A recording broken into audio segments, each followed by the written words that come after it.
Hello everyone, I hope you are doing great. So I welcome you all back to my channel. आज हम लोग एक new chapter start करने वाले हैं, that is life process in living organisms part 1। अभी ये chapter it is very important boards के पॉइंट ऑफ व्यू से भी, as well as for your entire life if you choose to stay with bio related fields में। अभी इसमें हम लोग very deep topics, very like conceptual चीजें इसमें सीखने वाले हैं, जो आपको इन फ्यूचर में भी बहुत हेल्प करने वाला है। If you choose to give NEET, या फिर नीट हो गया आपको, अगर कोई मेडिकल फील्ड में भी आपको आगे करना है तो फर्स्ट ईयर में भी यही टॉपिक्स आने वाले हैं। But right now you have very basic और बहुत इजी तरीके से आपको मैं समझा भी दूंगा आज के topics. So let's start with our today's lecture. So the first thing is कि इस चैप्टर का नाम क्या है, life process in living organisms. जो भी लिविंग ऑर्गेनिजम्स है, इनके बॉडी के अंदर बहुत सारे प्रोसेसेस होते हैं। अभी क्या क्या प्रोसेसेस है जो एक टिपिकल ह्यूमन बॉडी में होता है? So you can give me few examples. Yes, very good, that is respiration हो गया, योर डाइजेशन हो गया, सर्कुलेशन हो गया, एक्सक्रीशन हो गया, रिप्रोडक्शन हो गया, न्यूरल कंट्रोल एंड कोऑर्डिनेशन हो गया। तो ये सब एक एक करके अपने बॉडी के अंदर फंक्शंस हो रहे हैं, प्रोसेसेस हो रहे हैं। Now, for every function that occurs in your body, you need energy. अगर मैं कुछ चीजें सोच भी रहा हूँ तो मेरे ब्रेन को एनर्जी चाहिए सोचने के लिए भी। हम लोग ब्रीथ भी कर रहे हैं तो ये ब्रीथ करने के लिए भी मुझे ताकत चाहिए। तो we all need energy for every process, we require energy. अभी ये एनर्जी हम लोग के बॉडी में मिलता कहाँ से? From the food. अभी फूड में होते हैं न्यूट्रिएंट्स। मैंने क्या बोला? फूड में क्या होते हैं? न्यूट्रिएंट्स। आप लोगों ने ये न्यूट्रिएंट्स के नेम सुना होगा, कार्बोहाइड्रेट सुने हो, प्रोटीन सुने हो, आप लोगों ने फैट सुने हो। तो दीज आर योर न्यूट्रिएंट्स। इसमें से हम लोग का बॉडी को अगर एनर्जी बनाना है तो सबसे पहला प्रायोरिटी वुड बी कार्बोहाइड्रेट्स। मेरे बॉडी को अगर एनर्जी बना के देना है मुझे कुछ काम करने के लिए, तो सबसे पहले मेरा बॉडी क्या देखेगा? कार्बोहाइड्रेट है कि नहीं। कार्बोहाइड्रेट रहेगा तो कार्बोहाइड्रेट को तोड़ के हम लोग एनर्जी बनाएंगे, फिर उसको मैं यूज करके मैं अपना काम करूंगा। कार्बोहाइड्रेट नहीं है तो मेरा बॉडी क्या करेगा? फैट्स को यूज करेगा। जैसे कि आप लोगों ने सुना होगा, जो थोड़े मोटे लोग होते हैं उनको हम लोग बोलते हैं कि डाइटिंग करो। हम लोग क्या कर रहे हैं? उनके बॉडी में हम लोगों ने कार्बोहाइड्रेट्स खत्म किया, क्योंकि खाना नहीं खा रहा है, वो फास्टिंग कर रहे हैं। तो अभी उसके बॉडी में बचा क्या? अभी फैट्स और प्रोटीन बचा है। तो body will use what? Fats. Fats को तोड़ेगा और एनर्जी बना के देगा। फैट टूट रहा है ना, तो मोटापा कम हो गया, लॉजिकल, और एनर्जी भी बन रहा है। एंड लास्ट में we our body will use protein to make energy. Yes, protein को भी तोड़ के आप लोग एनर्जी बना सकते हो। बट इन आवर चैप्टर हम लोग सबसे इंपॉर्टेंट क्या स्टडी करने वाले, दैट इज कि सिर्फ कार्बोहाइड्रेट को यूज करने वाले। कार्बोहाइड्रेट को तोड़ के कैसे हम लोग का बॉडी एनर्जी बनाता है। सो आई होप अभी तक जो भी मैंने बोला क्लियर हो गया। नाउ ये जो कार्बोहाइड्रेट आपको फूड से मिला, ठीक है। नाउ ये कार्बोहाइड्रेट को आप लोग तोड़ के एनर्जी कहाँ पे बनाओगे? That is inside mitochondria. आप लोगों ने सब लोग ये नाम सुना ही होगा। ये एक आइकॉनिक लाइन है जो आज भी हम लोग मेडिकल स्टूडेंट्स अभी भी मजाक में बोलते हैं। अगर टीचर पूछते हैं कि डिफाइन माइटोकॉन्ड्रिया, तो हम लोग यही बोलते हैं कि mitochondria is the power house of the cell. Now power house of the cell ऐसा मैं क्यों कह रहा हूँ? क्योंकि मेरा माइटोकॉन्ड्रिया मुझे एनर्जी बना के देगा। माइटोकॉन्ड्रिया जो तुम लोग के साइटोप्लाज्म में प्रेजेंट है, एक ऑर्गेनेल है, वो मुझे एनर्जी बना के देगा। सो इसके लिए हम लोगों ने क्या कहा? Mitochondria is the power house. जहां से ताकत बन रहा है, जहां से एनर्जी बन रहा है, उसको हम लोग पावर हाउस कहेंगे। तो एक सेल का पावर हाउस कौन है? माइटोकॉन्ड्रिया है। तो ये चीज याद रखना। अभी inside mitochondria also how are you going to make energy? तो मैंने बोला जैसे कि हम लोग इस पूरे चैप्टर में हम लोग कार्बोहाइड्रेट के एग्जाम्पल ही लेने वाले हैं, कि कार्बोहाइड्रेट को हम लोग तोड़ेंगे और कार्बोहाइड्रेट से हम लोग एनर्जी को यूज करके हम लोग यूटिलाइज करेंगे। नाउ इनसाइड योर माइटोकॉन्ड्रिया या फिर इनसाइड योर सेल, कार्बोहाइड्रेट को आप लोग तोड़ने वाले हो। Now carbohydrate can be broken in presence of oxygen और in absence of oxygen. Oxygen के प्रेजेंस में भी आप लोग कार्बोहाइड्रेट को तोड़ के एनर्जी बना सकते हो, ऑक्सीजन के बिना भी कार्बोहाइड्रेट को तोड़ के एनर्जी बना सकते हो। तो इन दोनों में फर्क क्या होगा? दैट इज कि if you are using oxygen to break down carbohydrates, you will get more energy. And if you are not using oxygen but still you want energy, तो आप लोग बिना ऑक्सीजन का भी कार्बोहाइड्रेट को तोड़ के एनर्जी बना सकते हो, but it is going to be very less amount of energy. अभी शायद से आपको समझ में आ गया होगा कि जो हम लोग ब्रीदिंग कर रहे हैं और हम लोग जो खाना खा रहे हैं, इन दोनों के बीच में एक लिंक है। आज के आज वो मैं लिंक भी आपको समझा दूंगा। See when we eat food, मैंने जो भी खाना खाया उसमें कार्बोहाइड्रेट था, ठीक है, वो मेरे पेट में गया, पेट में आने के बाद में वो मेरे ब्लड में आएगा। कुछ भी चीज खाने के बाद में एट द एंड तो ब्लड में ही दिखने वाला है। फिर ब्लड में आ गया मेरा कार्बोहाइड्रेट। सेकेंड थिंग, जब मैं ब्रीद इन ब्रीद आउट करूंगा, when I am breathing in oxygen. अभी आपको कल कोई पूछेगा कि आप लोग सांस क्यों ले रहे हो, तो आप लोग क्या बोलोगे? उसका आंसर मैं अभी देने वाला हूँ। So as you breathe in, you are inhaling oxygen. Oxygen lungs में जाएगा, लंग्स से वो ब्लड में जाएगा। खाना जो खाया वो कार्बोहाइड्रेट भी मेरे ब्लड में।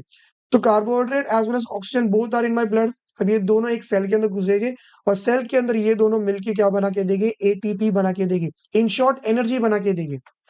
तो कल कोई अगर आपको पूछेगा कि आप लोग ब्रीथ क्यों कर रहे हो, तो आप क्या आंसर दोगे, अरे मुझे ऑक्सीजन चाहिए। क्यों चाहिए? क्योंकि मैं जो भी खाना खाया हूं, उन खाने को मैंने बॉडी ने डाइजेस्ट किया।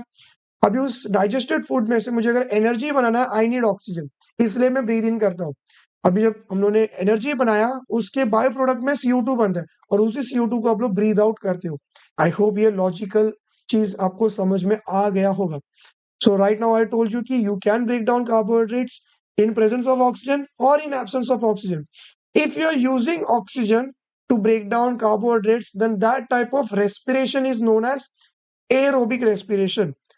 अभी और जब हम लोग ऑक्सीजन के बिना कार्बोहाइड्रेट को तोड़ोगे तो उसको हम लोग क्या कहते हैं, एनारोबिक रेस्पिरेशन, जो कि मैंने यहाँ पे मेंशन किया है। Now what is this? I'll come back to this topic in a minute. No first of all what is respiration, what is breathing, ये आज भी बहुत लोग कंफ्यूजन लगता है कि सर रेस्पिरेशन और ब्रीदिंग तो एक ही हुआ ना, सांस लेना सांस छोड़ना। No, respiration is a bigger term, एक बड़ा कंसेप्ट का नाम है। उसमें से एक चीज इज योर ब्रीदिंग। वापस एक बार सुन लो, रेस्पिरेशन एक बड़ा टॉपिक का नाम है, उसमें से कंटेंट इज ब्रीदिंग। 2 मिनट में मैं समझा दूंगा। First of all they might ask you one question, that is कि डिफाइन रेस्पिरेशन। तो आप लोगों को मैंने यहाँ पे दो दो डेफिनेशन दिया है, जो आपको इजी लग रहा है वो यूज करो। रेस्पिरेशन का एकदम सिंपल मतलब पता है क्या है? बॉडी कोई तो एक फूड को तोड़ रहा है, एनर्जी बना रहा है, दिस प्रोसेस इज रेस्पिरेशन। आज तक आप लोगों को क्या लगा रेस्पिरेशन मतलब क्या, inhalation and exhalation? No, respiration means what, food या फिर कोई भी एक चीज को मेरा बॉडी, फूड को ही तोड़ रहा है मेरा body, for what purpose, to make energy inside a cell, this is respiration. समझ में आ गया? So you have two definitions. Respiration is a biological process where living organisms convert biochemical energy from the nutrients. Food के पास का जो biochemical energy उसको convert कर रहे हो into something that is usable energy. अभी जो एनर्जी मेरा बॉडी बनाएगा, that would be in the form of ATP. ये एटीपी के फॉर्म में मेरे सेल्स को समझ में आता है। एटीपी फॉर्म में जो एनर्जी उसको मेरा बॉडी यूज कर सकता है। समझ में आ गया? या फिर more easy definition would be, it is a process in which food molecule is broken down in a cell to obtain energy in the form of ATP। ATP क्या है मैं वापस बताता हूँ, एक ऐसा फॉर्म ऑफ एनर्जी है जिसको मेरा बॉडी समझता है। जो भी मैंने खाना खाया उसमें एनर्जी मिल रहा है, लेकिन वो एनर्जी को मेरा बॉडी समझेगा नहीं। उस एनर्जी को मैं कन्वर्ट करूंगा in the form of ATP, और इस एटीपी को मेरा सेल समझता है। तो यहाँ पे ना तुम लोग एक केमिस्ट्री का एक थ्योरी समझ में आ गया होगा, that is energy is neither created nor be destroyed, it is converted from one form to another form. देखो ना, फूड का जो एनर्जी था उसको कन्वर्ट किया something which my body understands, that is ATP is another energy. So very good, आपको आई guess इतना topic समझ में आ गया होगा। नो एक्चुअली रेस्पिरेशन मैंने क्या बोला, it is a bigger concept, उसके अंदर आता है breathing. So respiration is further divided into 2 parts. एक है body level respiration which is also known as breathing. Breathing और रेस्पिरेशन एक ही है, लेकिन ब्रॉड कंसेप्ट में नहीं, एक शॉर्ट लेवल, नीचे लेवल पे आप लोग देखोगे आपको समझ में आएगा। रेस्पिरेशन इज ऑफ 2 टाइप्स या फिर 2 लेवल्स पे होता है। एक है बॉडी लेवल रेस्पिरेशन, दूसरा है सेल लेवल रेस्पिरेशन। वो जो बॉडी लेवल रेस्पिरेशन है, दैट इज नथिंग बट तुम लोग का ब्रीदिंग, जो कि देखो यहाँ पे आप लोग इनहेल कर रहे हो, एक्सहेल कर रहे हो। तो ये कहाँ पे हो रहा है? बॉडी लेवल पे हो रहा है ना। जब मैं ब्रीद इन ब्रीद आउट कर रहा हूँ तो इसमें हो क्या रहा है कि एटमॉस्फेयर का जो भी गैसेस है उसको मैं इनहेल कर रहा हूँ, उसके बाद में जो भी इसके प्रोसेस होने के बाद में जो भी CO2 सब बन रहा है उसको मैं एक्सहेल कर रहा हूँ। तो रेस्पिरेशन कौन से लेवल पे हो रहा है? बॉडी लेवल पे हो रहा है। तो this is the exchange of gases which occurs at body level. I guess इतना आपको समझ में आ गया होगा। It is in between body and surrounding, surrounding और बॉडी के बीच में गैसेस एक्सचेंज हो रहा है। इससे कोई आप लोग क्या कहते हैं? Body level respiration which is also known as breathing. Now second level is की सेल लेवल रेस्पिरेशन, जिसमें क्या होता है कि जहाँ पे तुम लोग के सेल के अंदर फूड के मॉलिक्यूल्स को तोड़ के आप लोग एनर्जी बना रहे हो। So respiration occurs at 2 level, first one is body level, second is cell level. What do you mean by body level respiration? That is nothing but in which there is exchange of gases between the body and surrounding, and cellular respiration is first level को ही हम लोग breathing भी कहते हैं, and second one is cellular respiration is nothing but in which inside a cell food molecule is broken down to make energy। I guess आपको इतना अच्छे से समझ में आ गया होगा। ठीक है, now let's move ahead। सो अभी जो सेल्यूलर रेस्पिरेशन है, मतलब सेल के अंदर हम लोगों ने फूड को तोड़ के एनर्जी बनाया, वो भी 2 प्रकार का है। अभी इसका आंसर आप ही दोगे, या तो ऑक्सीजन के प्रेजेंस में तोड़ोगे एनर्जी मिलेगा, या तो ऑक्सीजन के एब्सेंस में तोड़ के आप लोग एनर्जी बनाओगे। तो cellular respiration are of further two types. It is also classified into two groups, that is की aerobic respiration and anaerobic respiration. Aerobic respiration का मतलब क्या है, in which oxygen is involve. Anaerobic का मतलब क्या है, इसमें ऑक्सीजन इन्वॉल्व नहीं है। If you are using oxygen to break down your carbohydrate, you will get huge amount of energy, that is 38 ATP।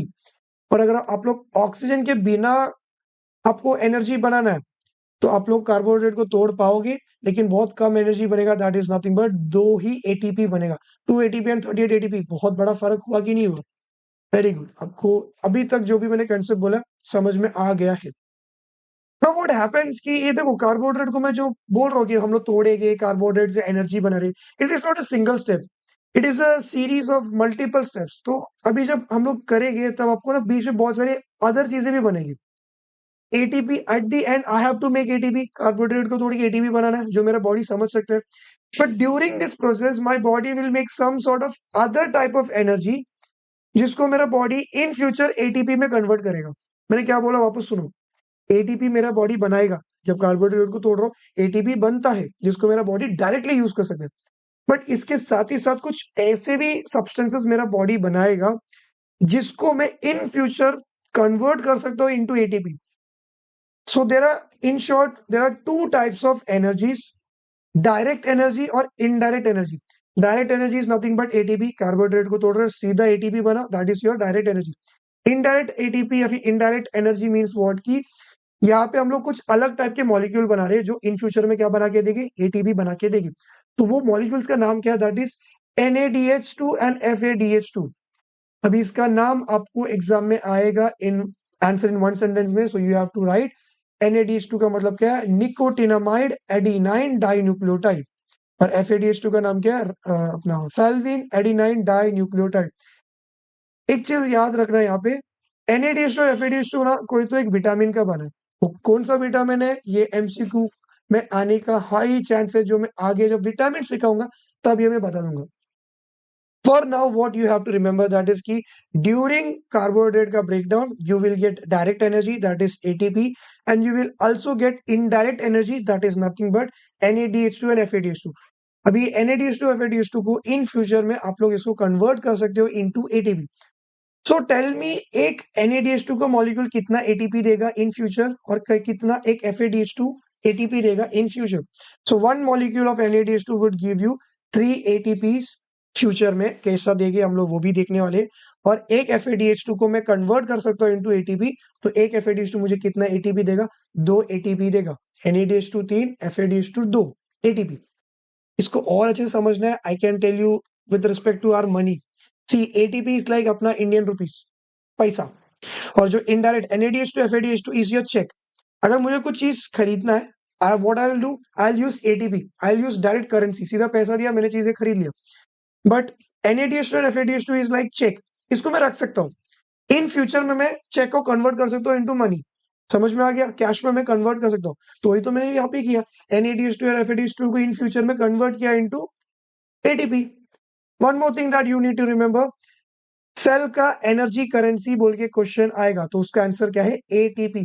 ATP is the cell का currency, energy currency. जैसा मैंने बोला ATP इज लाइक पैसा, दे दो और सीधा चीजों को आप लोग बाय कर सकते हो, वैसे ATP दो काम हो जाएगा। तो आई होप अभी तक के जो भी मैंने चीजें बोला आपको समझ में आ गया, और आप लोग साथ ही साथ नोट्स भी बना रहे होंगे। Now the most important topic that is, जो अभी तक मैं बोलते आ रहा था कि हम लोग कार्बोहाइड्रेट को तोड़ेंगे एनर्जी बनाएंगे। So we are going to study about aerobic respiration. What is aerobic? Food molecule is broken down in presence of oxygen inside a cell, that is aerobic respiration. तो ये एरोबिक में ना 4 step है, तुम्हारे book में 3 step ही दिया है, but there is one more step, एक हिडन स्टेप बोल दो, जो होता है लेकिन बुक में दिया नहीं है, but you should know that step 2। तो इसमें ना ये स्टेप्स के कुछ कुछ नाम है। तो सबसे पहला स्टेप का 2 नाम है, that is glycolysis which is also known as EMP pathway. उसके बाद में तुम लोग का second step would be intermediate process. Third में you have Krebs cycle, and fourth में you have electron transport system which is also called as electron transport chain. अभी चारों स्टेप्स होने के बाद तुम लोग का ग्लूकोज को आप लोगों ने कन्वर्ट किया रहेगा, कार्बोहाइड्रेट को आप लोगों ने कन्वर्ट किया रहेगा into energy. Just tell me, अभी हम लोग एरोबिक रेस्पिरेशन सीखने वाले, उसमें 4 स्टेप है। By the end of 4 step how many ATPs would a cell would make? Very good, that is कितना? 38 एटीपी, क्योंकि ये एरोबिक रेस्पिरेशन है, इसमें ऑक्सीजन यूज होने वाला है। Now same question, by the end of anaerobic respiration मुझे कितना एटीपी मिलेगा? Excellent, that is how much? 2 ATPs मिलेगा। So let's start with aerobic respiration का सबसे पहला स्टेप, that is glycolysis. Now the glycolysis is also known as EMP pathway. क्यों? क्योंकि ये 3 साइंटिस्ट के नेम पे बेस्ड है। इन तीनों ने मिलके ये वाला रिएक्शन या फिर स्टेप हमको समझा है। अपना एम्बेडेन, मेयरऑफ एंड पार्नस, इन तीनों के नाम के बेसिस में हम लोगों ने फर्स्ट स्टेप को एक ऑल्टरनेट नेम भी दिया। अगर मैं बोर्ड्स का पेपर बनाऊंगा तो मैं कभी भी ऐसा क्वेश्चन दूंगा ही नहीं कि define glycolysis. I will like to confuse everyone, so what I am going to ask, define EMP pathway, क्योंकि ईएमपी पाथवे ज्यादा लोग ध्यान देते नहीं। तो आपको ये चीज ध्यान में रखना है कि बोर्ड्स वाले ऐसे भी क्वेश्चन पूछ सकते हैं, ग्लाइकोलाइसिस ना पूछते, क्योंकि ग्लाइकोलाइसिस वर्ड सबको पता है कि फर्स्ट स्टेप है एरोबिक का, ये सबको पता है। ईएमपी पाथवे पूछा, थोड़ा बच्चा कंफ्यूज होगा, अरे ईएमपी क्या था सर, सिखाया नहीं सिखाया। तो ये याद रखना, ईएमपी पाथवे पूछा तो भी आप लोग ग्लाइकोलाइसिस ही लिख के आओगे। मोस्ट प्रोबेबली ऐसे ही पूछेंगे वो लोग इस time, because I have told you इस बार का paper it is going to be tough. So what is glycolysis, इसमें होता क्या है? ये 3 साइंटिस्ट मिलके हमको क्या पता है? यू ऑल नो, हम लोगों ने क्या बोला? कार्बोहाइड्रेट को तोड़ के एनर्जी बनाए। सो कार्बोहाइड्रेट का एक एग्जांपल इज योर ग्लूकोज। क्या है इसका एक एग्जांपल? ग्लूकोज। तो क्या होता है कि सेल के अंदर, यू नो, यहाँ पे न्यूक्लियस है, यहाँ पे क्या है? साइटोप्लाज्म। तो जो ग्लाइकोलाइसिस है कहाँ पे होता है? सबसे पहला टॉपिक, सबसे पहला स्टेप जो कि कहाँ पे होगा? तुम लोग के साइटोप्लाज्म में होगा। सो ग्लाइकोलाइसिस कहाँ पे होता है? पहला पॉइंट आप लोग क्या लिखोगे? Glycolysis which is also known as EMP pathway. Second point, glycolysis occurs in the cytoplasm. 2 point हो गया, ठीक है। Third point, one more important topic, that is कि glycolysis is a common step in aerobic and anaerobic respiration। Oxygen होने दो, नहीं होने दो, कार्बोहाइड्रेट ग्लाइकोलाइसिस दिखाएगा ही दिखाएगा। तो glycolysis is a common step between aerobic and anaerobic. समझ में आ गया इतना? ठीक है, लेट्स मूव अहेड। तो इसमें क्या हो रहा है कि जो ग्लूकोज है, आप लोगों ने शायद देखा होगा, अभी मैं शॉर्ट से बना के दो। ग्लूकोज बनाए 6 कार्बन का, ये हो गया 4, 5 and 6। This is nothing but your glucose का मॉलिक्यूल। मैं अभी तक क्या बोला? ग्लूकोज को हम लोग तोड़ेंगे। So in glycolysis what happens in your cytoplasm, इस ग्लूकोज को मैं तोड़ूंगा बीच में से। जब मैं ग्लूकोज को तोड़ूंगा बीच में से, देखो यहाँ पे एक 3 कार्बन का कंपाउंड दिख रहा है आपको, यहाँ पे एक 3 कार्बन, यहाँ पे एक 3 carbon. So now I got 2 new molecules या फिर 2 new substances. After breaking down glucose I got 2 new substances, that is nothing but तुम लोग का पायरुविक एसिड। देखो मैंने यहाँ पे 3C लिखा है। 3C मतलब क्या है? Pyruvic acid is a 3 carbon compound. कितना पायरुविक एसिड बना? 2 बना। समझ में आ गया? ग्लूकोज 6 कार्बन, बीच में से तोड़ा मैंने, तो मुझे 2 पायरुविक एसिड मिला। Pyruvic acid is made up of 3 carbon. अभी सर ये बॉन्ड क्यों तोड़ा? आपको क्या हम कुछ मजा आया ये बॉन्ड तोड़ के? No. Why are we breaking this bond? Because इस बॉन्ड में ना एनर्जी था। व्हाट हैपेंस, मैं एक थोड़ा सा एक्स्ट्रा चीज बता रहा हूँ क्योंकि ये लॉजिक समझ में आना चाहिए। See you know, plant makes glucose and all of this things, carbohydrates हम लोग को प्लांट्स बना के देते। फोटोसिंथेसिस सुनियो, you all know this thing कि plant make food with the help of photosynthesis, सब करके सनलाइट के प्रेजेंस में वो खाना सब बना रहा है। होता क्या है कि सन के पास होता है एनर्जी, सनलाइट के पास क्या है? एनर्जी। मेरा प्लांट क्या करेगा पता है? सॉइल में से वाटर लेगा, H2O लेगा, एटमोस्फियर से CO2 लेगा, क्योंकि हम लोग सब ब्रीद आउट कर रहे हैं, एज वेल एज सनलाइट को वो ट्रैप करेगा। वो क्या करेगा पता है? ये सनलाइट को जो एनर्जी है ना, इसको यूज करेगा ग्लूकोज बनाने के लिए। और ग्लूकोज के जो कार्बन कार्बन का जो मैंने बॉन्ड बना ना, इस बॉन्ड में सनलाइट का एनर्जी है। समझ में आया मैंने क्या बोला? सनलाइट, सन का जो एनर्जी है वो प्लांट ने क्या किया? ग्लूकोज के मॉलिक्यूल के कार्बन कार्बन के बीच में जो बॉन्ड है उसमें उसने स्टोर करके रखा है। So in short we are consuming sun का लाइट, सन का energy in a different form. समझ में आ गया? सो जब मैंने यहाँ पे कार्बन कार्बन के बीच में का बॉन्ड तोड़ा, तो बॉन्ड टूटा मतलब क्या? एनर्जी रिलीज हो गया। तो देखो यहाँ पे 2 एटीपी बना कि नहीं बना? वही तो मैं बोल रहा हूँ, जब बॉन्ड टूटेगा एनर्जी बनता है, बिकॉज बॉन्ड कंटेन्स एनर्जी। तो इस प्रोसेस में जब बॉन्ड टूटा, मुझे 2 न्यू सब्सटेंसेस मिला। क्या मिला मुझे? 2 पायरुविक एसिड मिला। बॉन्ड टूटा तो मुझे 2 एटीपी मिला, एज वेल एज मुझे इनडायरेक्ट करंट भी मिला, इनडायरेक्ट एनर्जी भी मिला, that is 2 molecules of NADH2। इसको मैं रखूंगा भी, क्योंकि इसको इन फ्यूचर में किस में कन्वर्ट कर सकता हूँ? एटीपी में मैं कन्वर्ट कर सकता हूँ। एज वेल एज इस प्रोसेस में मुझे 2 मॉलिक्यूल ऑफ वाटर भी मिलता है। So I will conclude this entire process. वापस से एक बार क्या क्या आप लोग लिखोगे if they ask you define glycolysis या फिर डिफाइन ईएमपी पाथवे। तो first thing would be glycolysis is also known as EMP pathway. Second step आप क्या लिखोगे, it occurs in the cytoplasm. Third step आप लोग क्या लिखोगे, it is a common step in both type of respiration that is aerobic as well as anaerobic. Oxygen होने दो नहीं होने दो, इतना स्टेप तो होने वाला ही है। समझ में? Now I can give you one more logic. हम लोगों ने एनारोबिक में कितना एटीपी बनाया था, 2 एटीपी ना। यहाँ पे देखो ना ग्लाइकोलाइसिस में कितना एटीपी मिला, 2 एटीपी। इस मतलब इसके आगे का स्टेप्स कुछ होगा नहीं एनारोबिक में। समझ में आ गया? It is making sense now. Very good. So and fourth step में आप लोग क्या लिखोगे कि ये जो रिएक्शन मैंने दिखाया इसके जो प्रोडक्ट्स है और कितना प्रोडक्ट बन रहा है ये आपको याद रखना ही है। And it is very easy ना, जो भी बन रहा है सब 2-2 मॉलिक्यूल्स ही बन रहा है। when we use one glucose molecules, इसमें लिखना कैसे है कि glucose molecules get oxidised which is wrong. Textbook ने यहाँ पे गलत लिखा है, पता नहीं कौन क्या फूक के लिखा है तुम्हारे बुक में। इस स्टेप में ग्लूकोज को हम लोग तोड़ नहीं रहे in presence of oxygen. See simple logic आप ही बताओ, एरोबिक का डेफिनेशन हम लोगों ने क्या सीखा, इन प्रेजेंस ऑफ ऑक्सीजन मॉलिक्यूल तोड़ रहे। एनारोबिक क्या था, इन एब्सेंस ऑफ ऑक्सीजन। ग्लाइकोलाइसिस को मैंने क्या बोला, कॉमन स्टेप है, दोनों में होता है। तो इस प्रोसेस में ऑक्सीजन कैसे यूज होगा, अगर ये स्टेप में ऑक्सीजन यूज होगा तो ये स्टेप आपको एनारोबिक में दिखेगा कैसा। समझ में आ गया? तो एक्चुअली ये स्टेप में ऑक्सीजन को यूज नहीं करते, but your text book is saying कि ग्लूकोज गेट्स ऑक्सीडाइज, तो हम लोग गलत सीख के ही जाएंगे। एक्चुअली एरोबिक में जो लास्ट स्टेप है ना, जहाँ पे हम लोग एटीपी बनाएंगे, NADH two FADH two convert करेंगे, वहां पे ऑक्सीजन लगता है। इसके लिए हम लोग बोलते हैं कि एरोबिक में ऑक्सीजन लगता है, स्टार्टिंग में कहीं पे भी नहीं लगता। नाउ दिस इज समथिंग थोड़ा लॉजिकल, थोड़ा हायर चीज मैंने पता, इतना नहीं याद रखा तो भी it is fine. So it occurs in cytoplasm बोला, इसका ऑल्टरनेट नेम भी बोला, इसमें ये कॉमन स्टेप है between aerobic and anaerobic. And इस प्रोसेस में क्या होता है कि in this we are breaking down a glucose molecule and we will get 2 molecules of pyruvic acid, 2 molecules of ATP, 2 NADH2 and 2 molecules of water. जो भी मिल रहा है सब 2-2 मिल रहा है। आई होप आपको इतना समझ में आ गया। नाउ सेकंड स्टेप, ये तुम लोग के बुक में नहीं दिया है, ऐसा स्पेशली तो लिखा नहीं है कि इस स्टेप को इंटरमीडिएट बोलते हैं, लेकिन उन्होंने सिर्फ इतना लिखा है कि जो तुम लोग का पायरुविक एसिड बना है वो अभी साइटोप्लाज्म से क्या करेगा, माइटोकॉन्ड्रिया के अंदर आएगा और क्रेब्स साइकिल स्टार्ट करेगा। बिफोर स्टार्टिंग क्रेब्स साइकिल इस पायरुविक एसिड को मैं कन्वर्ट करूंगा इनटू समथिंग एल्स। होता क्या है कि यहाँ पे मैं तुम लोग के टेक्स्ट बुक का ही डायग्राम दिखाता हूँ। ये साइटोप्लाज्म है, this region, this is nothing but तुम लोग का माइटोकॉन्ड्रिया। ये क्या है, तुम लोग का माइटोकॉन्ड्रिया। तो यहाँ पे मेरा ग्लाइकोलाइसिस हो गया, यहाँ पे 2-2 पायरुविक एसिड बना। अब ये दोनों पायरुविक एसिड क्या हो गया, माइटोकॉन्ड्रिया के अंदर आ गया। माइटोकॉन्ड्रिया के अंदर आने के बाद में ये देखो यहाँ पे this is your starting position. दोनों पायरुविक एसिड्स को मैं कन्वर्ट करूंगा इनटू असिटाइल कोएंजाइम ए। क्या मैंने बोला, your pyruvic acid enters mitochondria and they are converted into acetyl coenzyme A. ये क्या है, क्यों है, ये सब हम लोग इन फ्यूचर सीखेंगे। फॉर नाउ इस एक स्टेप को आपको रटना पड़ेगा।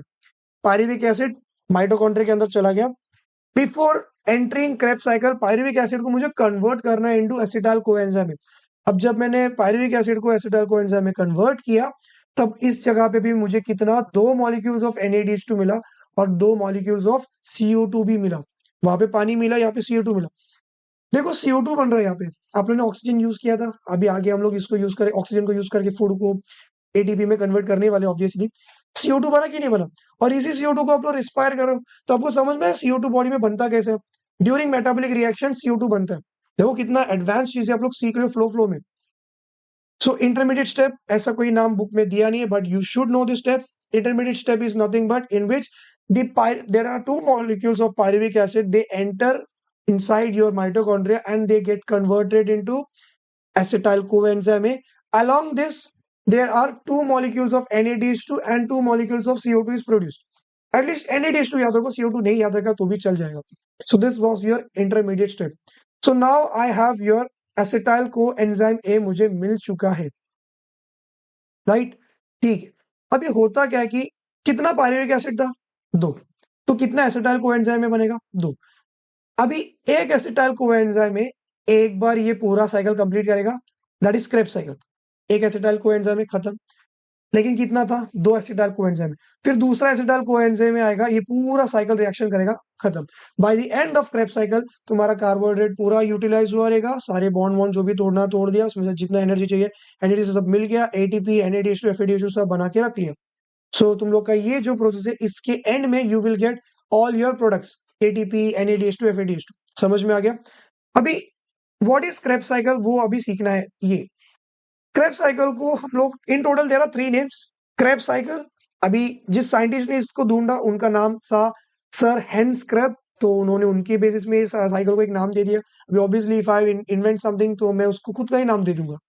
सेकेंड वन इसकी, इसको और एक नाम क्या है, सिट्रिक एसिड साइकिल। अभी इसको सिट्रिक एसिड साइकिल क्यों कहते हैं वो भी मैं बताऊंगा। अभी मैं एक फोटो दिखाने वाला हूँ, ये देख के डरना नहीं, ये तुमको अभी नहीं है लेकिन इन फ्यूचर में आएगा।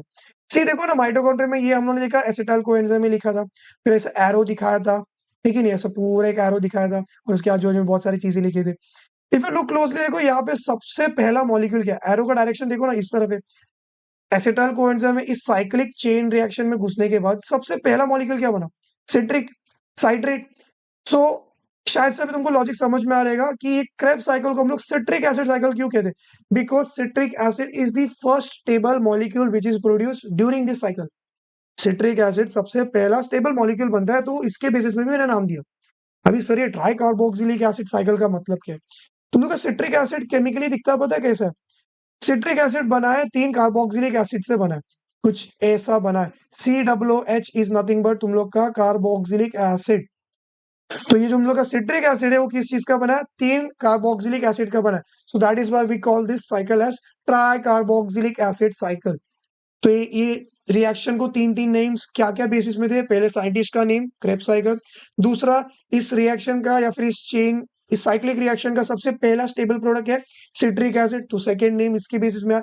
थर्ड वाला सिट्रिक एसिड का केमिकल फॉर्मूला है, फिर वो केमिकली दिखता कैसा है, ट्राई कार्बोक्सिलिक एसिड दिखता है, 3 कार्बोक्सिलिक एसिड का बना, तो उस बेसिस में भी इसको नाम दे दिया। तो 3 नाम कैसे आए आपको ये भी समझ में आ गया, वेरी गुड।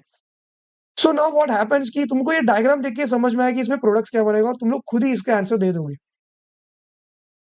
2 एसिटाइल कोएंजाइम है, पहले मैं एक एसिटाइल कोएंजाइम की बात करूंगा। एक एसिटाइल कोएंजाइम है तुम लोग के माइटोकॉन्ड्रिया के अंदर क्रेब्स साइकिल या फिर सिट्रिक एसिड साइकिल परफॉर्म करने के लिए एंट्री किया। तो इस प्रोसेस में कोई यहाँ से स्टार्ट होकर यहाँ पे एंड होगा।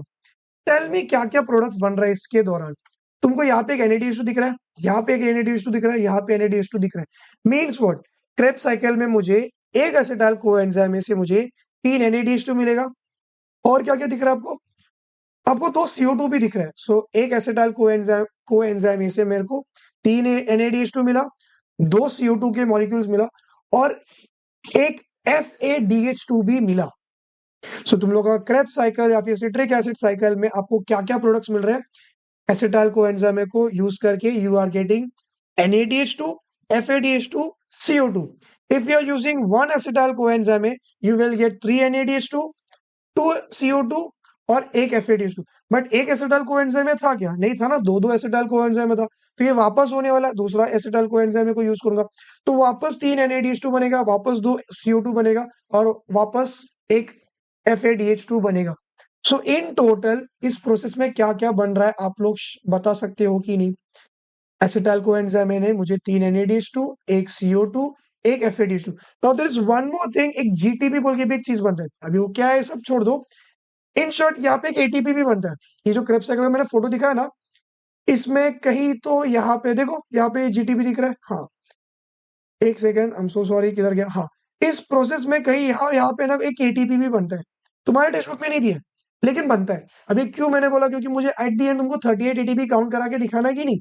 एरोबिक में 38 ATP बनता है ना, तो मुझे काउंट करके तो दिखाना है। तो इस स्टेप में एक एसिटाइल कोएंजाइम को यूज किया, तब 3 NADH2, 2 CO2, एक FADH2 और एक ATP बनता है। तो मैंने यहाँ पे क्लियरली मेंशन भी किया है कि आपके टेक्स्ट बुक में ये 1 ATP वाला कंसेप्ट नहीं दिया है, नहीं लिखा तो भी चलेगा। बट असली में कितना एसिटाइल कोएंजाइम था, 2 एसिटाइल कोएंजाइम है। तो जो भी प्रोडक्ट्स है सीधा इंटू 2, तो 6 NADH2, 4 CO2 और 2 FADH2 का मॉलिक्यूल। ये नहीं याद रखा तो भी चलेगा, ये सिर्फ काउंटिंग के लिए मुझे चाहिए। आप लोग को अभी एक चीज और समझ में आएगा, NADH2 ना हर एक स्टेप में बन रहा है। ग्लाइकोलाइसिस में भी 2 NADH2 बना, इंटरमीडिएट में भी 2 बना, यहाँ पे भी NADH2 बन रहा है, लेकिन FADH2 सिर्फ एक ही जगह पे बन रहा है, दैट इज नथिंग बट तुम लोग के क्रेब्स साइकिल में ही बन रहा है, और कहीं पे भी आपको FADH2 नहीं दिखा। So this makes something a very unique thing. FADH2 का एक वेरी यूनिक थिंग क्या है, ये सिर्फ और सिर्फ आपको क्रेब्स साइकिल में दिखा और कहीं पे भी नहीं दिखा। तो ये चीज वो लोग डायरेक्टली पूछ सकते हैं कि FADH2 कौन से स्टेप में बनता है। There is only one step, that is तुम लोग का Krebs cycle, which is also known as citric acid और ट्राई कार्बोक्सिलिक एसिड साइकिल। तो अभी जितना भी NADH2 FADH2 ATP बनना था सब कुछ बन गया, पूरा ग्लूकोज को आप लोगों ने खत्म कर दिया। Now here comes your last step, that is की इलेक्ट्रॉन ट्रांसफर चेन या फिर इलेक्ट्रॉन ट्रांसफर सिस्टम। ये भी माइटोकॉन्ड्रिया के अंदर ही होता है, कुछ यहाँ पे होगा, कुछ प्रोटीन सबके मदद से होता है। अभी वो सब आप लोग 11 12 या फिर मेडिकल में जब आओगे फर्स्ट ईयर में सीखोगे।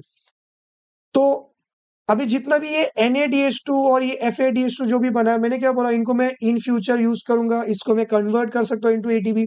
तो तुम लोग का जो लास्ट स्टेप है ये सब लोग का फेवरेट स्टेप है, क्योंकि ये सबसे इजी स्टेप है 10th के हिसाब से। इलेक्ट्रॉन ट्रांसफर चेन में आप लोग क्या करोगे, जितने भी NADH2 और FADH2 बना ड्यूरिंग एरोबिक रेस्पिरेशन, इन सारे NADH2 और FADH2 को आप लोग कन्वर्ट कर रहे हो into ATP। This is nothing but तुम लोग का थर्ड स्टेप खत्म। इतना ही था। All you have to remember what? All the NADH2 and FADH2 molecules are converted into ATP in your electron transport chain. Simple, एक लाइन में खत्म तुम लोग का आंसर। और हम लोग ने पहले ही सीख लिया था, that is 1 NADH2 would give you 3 ATP और एक FADH2 would give you 2 ATP के molecules. Now let's do the math. Glycolysis में एक बार वापस सुन लो प्रोसेस पूरा। वी यूज कार्बोहाइड्रेट का एक example, that is glucose. Glucose is made up of 6 carbon. 6 carbon को मैंने बीच में से बॉन्ड तोड़ा तो एनर्जी मिला, तो 2 ATP मिला मुझे। स्टार्टिंग में जो भी मिला सब दो दो मिला, और मुझे कितना NADH2 मिला, 2 NADH2 भी मिला। बट एक NADH2 3 ATP देता है, तो 2 NADH2 कितना देगा, 6 ATP देगा। तो 2 + 6 इज नथिंग बट 8। तो तुम लोग का ग्लाइकोलाइसिस अकेला पूरे एरोबिक में 8 ATP ये बना के देगा। समझ में आ गया। Second one was intermediate process, जो पायरुविक एसिड बना, वो पायरुविक एसिड अभी साइटोप्लाज्म से माइटोकॉन्ड्रिया के अंदर आएगा। माइटोकॉन्ड्रिया के अंदर इसको मैं कन्वर्ट करूंगा इनटू एसिटाइल कोएंजाइम में, और इस दौरान 2 NADH2 निकलता है। एक NADH2 3 ATP, तो 2 NADH2 6 ATP। तो तुम लोग का इंटरमीडिएट प्रोसेस मुझे 6 ATP बना के दे रहा है। इसमें 2 CO2 भी बनाता है, याद आ रहा है आपको। और लास्ट में योर क्रेब्स साइकिल, एक एसिटाइल कोएंजाइम में मुझे 3 NADH2 देगा और एक FADH2 देगा, और 2 ATP भी बनता है एक्स्ट्रा, जो टेक्स्ट बुक में नहीं दिया है। एक ATP बनता है, लेकिन देर आर 2 एसिटाइल कोएंजाइम है, तो सबको 2 से मल्टीप्लाई कर लो। In total 6 NADH2, 2 FADH2, 2 ATP। तो इन सबको मैं अगर ऐड करूंगा आई विल गेट 24 ATP। तो इन सबको आप लोग ऐड करोगे तो eight the and you will gate 38 ATP। समझ में आ गया। आई होप आपको ये पार्ट बहुत अच्छे से क्लियर हुआ होगा। ये बहुत इंपॉर्टेंट है, ये वो लोग एग्जाम में पूछते हैं। Now one more thing you should write कि क्रेब्स साइकिल होता कहाँ पे, ये भी एक MCQ क्वेश्चन या फिर आंसर इन 1 सेंटेंस आ सकता है। तो आप लोग क्या लिखोगे, Krebs cycle occurs in, very good, कहाँ पे, माइटोकॉन्ड्रिया के अंदर होता है। तो माइटोकॉन्ड्रिया के अंदर देखो ना ATP बना, इसलिए हमने माइटोकॉन्ड्रिया को क्या कहा, power house of the cell. See I am connecting everything, सब कुछ चीजों को मैंने कनेक्ट करके अभी बता दिया। So this was your aerobic respiration. अभी जो इस बहुत टाइम से सर आप बता रहे हो ATP ATP, ये ATP है क्या, ये है तुम लोग का एक ATP का मॉलिक्यूल, ऐसा कुछ दिखता है। अभी ATP का फुल फॉर्म क्या है, adenosine triphosphate. Adenosine triphosphate, try का मतलब क्या, तीन, तीन फॉस्फेट। देखो ये एडिनाइन ग्रुप दिख रहा है, यहाँ पे एक शुगर दिख रहा है आपको, राइबो शुगर। जब मैंने आपको पहला चैप्टर सिखाया तब देखो मैंने ऐसे घर बना के दिखाया था, यहाँ पे नाइट्रोजन बेस था, यहाँ पे फॉस्फेट का ग्रुप था। DNA और RNA का जो स्ट्रैंड है कुछ ऐसा बना था, इसी को तो हम लोगों ने न्यूक्लियोटाइड कहा था ना। तो एग्जैक्टली ये वही शुगर है, हम लोगों ने यहाँ पे भी यूज किया है। राइबो शुगर ही है ये, 5 कार्बन वाला शुगर ही है यहाँ पे भी। सो एडिनोसिन ट्राइफॉस्फेट में ये जो शुगर है और ये एडिनाइन, इन दोनों को मिला के मैं क्या कहूंगा, एडिनोसिन। अभी ट्राइफॉस्फेट क्या है, यहाँ पे देखो, यहाँ पे फर्स्ट कार्बन पे आपको 3 फॉस्फेट का ग्रुप दिख रहा है, तो 3 phosphate means triphosphate. So this in total what we can say, this adenosine triphosphate.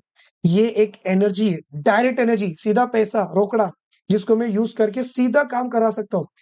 अभी इसमें, अभी इतना सब हम लोगों ने ग्लूकोज को तोड़ा, बॉन्ड तोड़ने पे ये बनाया ना, तो बॉन्ड टूटने का जो एनर्जी है ना, वो कहाँ पे स्टोर्ड है वो भी आप लोग को पता होना चाहिए। That is in between this phosphate के बॉन्ड्स। कार्बोहाइड्रेट को जब हम लोगों ने तोड़ा तो उसमें से एनर्जी रिलीज हुआ। उस एनर्जी को यूज करके हम लोगों ने NADH2 FADH2 बनाया, एटीपी भी बनाया। अभी एटीपी के पास ये एनर्जी किधर है? That is in between this phosphate के बॉन्ड्स के बीच में एटीपी का एनर्जी स्टोर्ड है। ग्लूकोज का एनर्जी यहाँ पे मैंने स्टोर किया, सनलाइट का एनर्जी स्टोर यहाँ पे है। अब इसको मैं यूज कैसे करूंगा? जैसे मेरे को समझो मसल को कॉन्ट्रैक्ट करना है, तो what I am going to do, मेरा मसल सेल्स एटीपी को यूज करेगा, एटीपी को तोड़ेगा। To be more specifically, phosphate phosphate के बीच में ये जो बॉन्ड है, इसको तोड़ूंगा। And you guys know very well, bond के अंदर होता है energy.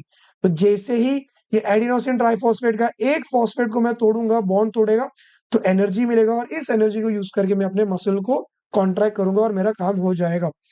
Now this structure is nothing but तुम लोग का एडिनोसिन डाइफॉस्फेट। एक फॉस्फेट निकल गया, तीन में से एक चला गया, तो दो बच गया, दो को हम लोग क्या कहते हैं? डाई। तो this is nothing but adenosine diphosphate. So ATP से एडीपी बन गया। सो आई होप ये भी आपको बहुत इजीली समझ में आ गया होगा। Now your one more topic, अभी इस पे जितना स्टार मार्क लगाना है लगा लो। ये दोनों टेबल में से कोई एक table in your board examination आने वाला ही है। अभी वो लोग कैसे पूछेंगे? In your activity if you look closely, वहां पे ना ये वाला दिया है, दिस वन एरोबिक रेस्पिरेशन का चार्ट दिया है। लेकिन उन्होंने दिया भी कैसे पता है? पूरा आगे पीछे करके दिया। तो या तो वो लोग वैसे दे सकते हैं, या तो लोग क्या करेंगे, प्रॉपर सीक्वेंस में दे देंगे, लेकिन इनमें से बहुत सारे वर्ड्स को लोग स्किप करेंगे, तो वो आपको गेस करके लिखना है। मैंने दोनों मेथड्स का बता दिया कि इसमें से कैसा क्वेश्चन आएगा। इन दोनों में से एक तो एक आएगा ही आएगा, इतना तो आप लोग श्योरली करके जाना ही है आपको। इसको स्किप बिल्कुल भी नहीं करना है। 2 to 3 मार्क्स का क्वेश्चन मैंने पहले ही बता दिया जो बोर्ड्स में आने वाला है। तो लेट्स सी कि अभी जो भी मैंने एक्सप्लेन किया इन अ फ्लो चार्ट, एकदम शॉर्ट में। हम लोगों ने कार्बोहाइड्रेट यूज किया। कार्बोहाइड्रेट कौन सा एग्जाम्पल यूज किया था? We use glucose. Glucose glycolysis किया। ग्लाइकोलाइसिस में मुझे एंड में क्या क्या मिला? पायरुविक एसिड मिला। कितना पायरुविक एसिड? दो पायरुविक एसिड। अभी पायरुविक एसिड को मैंने माइटोकॉन्ड्रिया के अंदर भेजा, जहां पे मैंने इसको कन्वर्ट किया, किसमें कन्वर्ट किया? एसिटाइल कोएंजाइम ए में कन्वर्ट किया। Acetyl coenzyme A Krebs cycle दिखाएगा, तो देखो यहाँ पे क्रेब्स साइकिल भी लिखा है। और bye the end of the Krebs cycle मुझे क्या क्या मिलेगा? बहुत सारा एनर्जी और CO2 एंड वाटर, ये सब कुछ चीजें मिलेगा। तो यही तो अभी हम लोगों ने सीखा, बस हम लोगों ने इसको एक सिंपल वेब फ्लो, एक फ्लो में हम लोगों ने देख लिया। No I told you in the beginning only, अगर मेरे बॉडी, जब मैं खाना खाऊंगा, मेरे बॉडी में कार्बोहाइड्रेट्स आ गया, तो मेरा बॉडी का पहला एम क्या है कि जैसे कार्बोहाइड्रेट आ गया, कार्बोहाइड्रेट को यूज करके एनर्जी बनाओ। If I am doing fasting, मैंने खाना नहीं खाया बहुत टाइम से, मेरे बॉडी के जितने भी कार्बोहाइड्रेट्स थे सब खत्म हो गए। Now my body needs energy, मुझे काम करने के लिए ताकत तो चाहिए। तब सेकंड प्रायोरिटी में मेरा बॉडी क्या करेगा? लिपिड्स को यूज करेगा। Now what is lipids? It is nothing but, तुम लोग का फैट्स बोलने के लिए ऐसे बोल सकते हो, but it is little bit different. Lipids are made up of two things, fatty acids and glycerol बोल के एक अल्कोहल है। इतना नहीं याद होगा तो भी चलेगा। वन मोर एग्जांपल मैं पहले देता हूँ, फिर मैं इसमें आता हूँ। यू नो प्रोटीन, कल के हम अभी जो लास्ट लेक्चर देखे थे हम लोग, उसमें सीखा था प्रोटीन कैसा बना था। Protein is a bigger thing which is made up of long chain of amino acid. देखो ना, प्रोटीन को तोड़ा तो अमीनो एसिड मिला, अमीनो एसिड को जोड़ के मैंने प्रोटीन बनाया था। तो वही यहाँ पे भी हो रहा है, बहुत सारा फैटी एसिड और एक स्पेशल टाइप का अल्कोहल को मिला के मैं क्या बना रहा हूँ? लिपिड बना रहा हूँ। मैं इसको यूज करके मैं क्या बनाऊंगा अभी? एनर्जी। कैसे? एक सेकंड में मैं बताता हूँ। So I have a lipid which is a bigger molecule. इस लिपिड को मैं तोड़ा तो मुझे फैटी एसिड मिला। नो फैटी एसिड्स, ये भी तुम लोग के साइटोप्लाज्म में बन रहा है, इसको मैं डायरेक्टली मैं माइटोकॉन्ड्रिया के अंदर भेजूंगा। यहाँ पे पायरुविक एसिड सब नहीं बन रहा है, क्योंकि इसका केमिकल स्ट्रक्चर थोड़ा अलग है। तो फैटी एसिड्स को मैं डायरेक्टली किस में कन्वर्ट करूंगा? इनटू एसिटाइल को एंजाइम में। अभी आप लोग शायद ये डायग्राम देखोगे तो समझ में आएगा। देखो फैटी एसिड दिया है, सीधा फैटी एसिड्स अंदर आ गया, सीधा एसिटाइल को एंजाइम में बन गया, ठीक ही नहीं? तो ये भी आपको यहाँ पे समझ में आ गया। और प्रोटीन्स कब मेरा बॉडी यूज करेगा? अगर मेरे बॉडी में कार्बोहाइड्रेट्स भी नहीं है, लिपिड्स भी नहीं, लेकिन मेरे को जिंदा रहना ही है, I need energy. Even if I want to breathe, I need energy. बोलने के लिए भी ताकत चाहिए। तो लास्ट में मेरा एक ही ऑप्शन है, that is my body will start to break down proteins. Protein से अमीनो एसिड मिलेगा, फिर इस अमीनो एसिड्स को यूज करके मेरा बॉडी क्या बनाएगा? एनर्जी बनाएगा। If you look closely, acetyl coenzyme is a common step. अब कार्बोहाइड्रेट यूज करो, प्रोटीन यूज करो, फैट यूज करो, एसिटाइल कोएंजाइम में से आगे सब कुछ कॉमन रहने वाला है इन प्रेजेंस ऑफ ऑक्सीजन। अगर ग्लूकोज रहेगा तो पायरुविक एसिड एंड ग्लाइकोलाइसिस सब होने वाला है। If it is protein and lipid, there is no glycolysis, there is no pyruvic acid, क्योंकि केमिकल स्ट्रक्चर ही कुछ अलग है उनका। सो आई होप ये आपको बहुत अच्छे से समझ में आ गया होगा। Now second type of respiration that is anaerobic respiration, वो मैं आज अभी नहीं सिखा रहा क्योंकि आज हम लोगों ने बहुत सारे टॉपिक्स कवर कर लिए। So your homework would be, इसको और एक बार रिवाइज कर लो, 2x के स्पीड में इस वीडियो को वापस से देख लेना, समझो और पर्सनल नोट्स लिखो। जो जो मैंने चीजें बताया उन सबको on the spot note down करो। जो भी चीजों को मैंने स्टार मार्क बोला, एमसीक्यू का जो हाई चांसेस है वो क्वेश्चंस भी लिख के रखो, so that before your board examination एक हाथ दिन में आप लोगों को पूरे इंपॉर्टेंट क्वेश्चन करके भी जाओगे, you will easily score good marks. Out of से एक हाथ मार्क्स आगे पीछे ही हो सकता है, इतना अच्छा आप लोग स्कोर कर सकते हो if you are consistent, if you show dedication, और आप में डिसिप्लिन होना चाहिए। तो आज के लिए मैं इतना ही सिखा रहा हूँ। सो वील सी दी आगे के concept in our next lecture. So I hope you like this video. कोई भी डाउट्स रहेगा तो कमेंट सेक्शन में कमेंट कर लेना, and see you all soon. Thank you so much, bye bye, I love you all.